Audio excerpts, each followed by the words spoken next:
नमस्कार. चला आज मी खारं वांगं बनवणार आहे.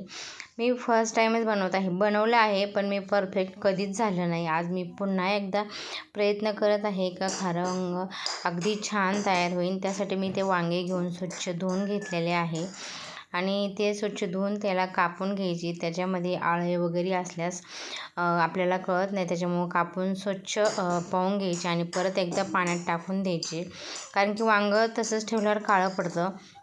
मी इथे स्वच्छ धुवून ठेवले आणि त्यासाठी मी इथे घेतलेलं आहे हिरवी मिरची, खोबरं, लसूण, अद्रक, शेंगदाणे, कोथिंबीर, भरपूर अशी कोथिंबीर घेतली आणि हवरीचे तीळ घेतलेले आहे. हे सगळं मी मिक्सरमधून बारीक करून घेणार आहे. मिरची थोडीशी मी भाजून घेतलेली आहे, कारण की मिरचीचा कच्चापणा छान लागणार नाही, त्याच्यामुळे थोडीशी भाजून घेतली. इथे मी सगळं मिक्सरमधून वाटून घेतली आहे.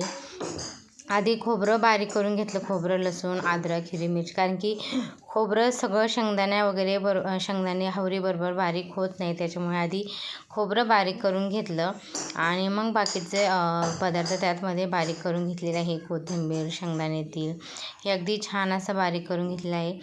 मी एका ठिकाणी ही वांग्याची भाजी खाल्ली होती आणि मला खूप आवडली. मी त्यांना रेसिपी देखील विचारली पण त्यांनी मला काही सांगितली नाही. मी त्यानंतर खूप वेळेस ट्राय केली पण मला काही ती जमली नाही. आज पुन्हा एकदा प्रयत्न करते आणि आज असं मनापासून वाटतं आहे का नक्की जमेल. त्यासाठी मी प्रयत्न करते. हे बघा, आणि मी सगळं वाटून घेतलं.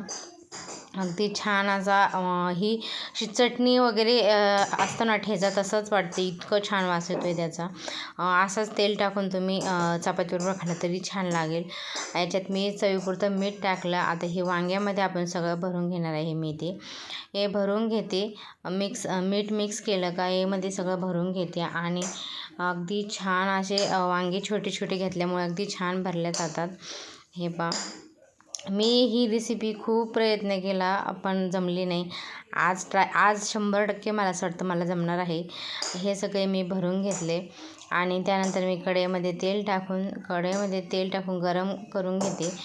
गरम झालं की त्यामध्ये जिरे, मोहरी हे तडतडले की आपण इथे वांगे टाकून देणार आहोत आणि जिरे मोहरी चांगली तडतडून द्यायची. मी त्या वाटणमध्ये जिरे देखील टाकले होते थोडे, त्याने छान चव येते आणि ते मी सगळे वांगे टाकून देत आहे. खूप असं गॅस बारीक करायचा, मोठा गॅस करायचा नाही. वांगे खालून टाकतात. थोडेसे लालसर परतून घ्यायचे वांगे, हे असे टाकून परतून घ्यायचे छान असे. परतले की छान चव येते वांग्याला. इथे मी सगळं परतून घेत आहे.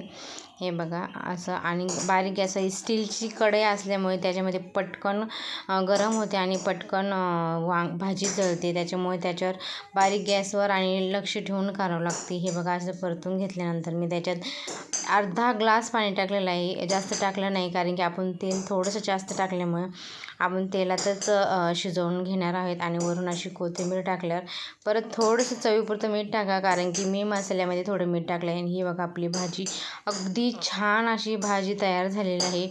खूप सुंदर वास देखील इतका छान येतो. आज मला पहिल्यांदा वाटलं मला भाजी जमली. हे बघा, चला तुम्हाला आवडल्यास तुम्ही आपल्या चॅनलला सबस्क्राईब करा. आणि हे माझं ताट तयार झालेलं आहे.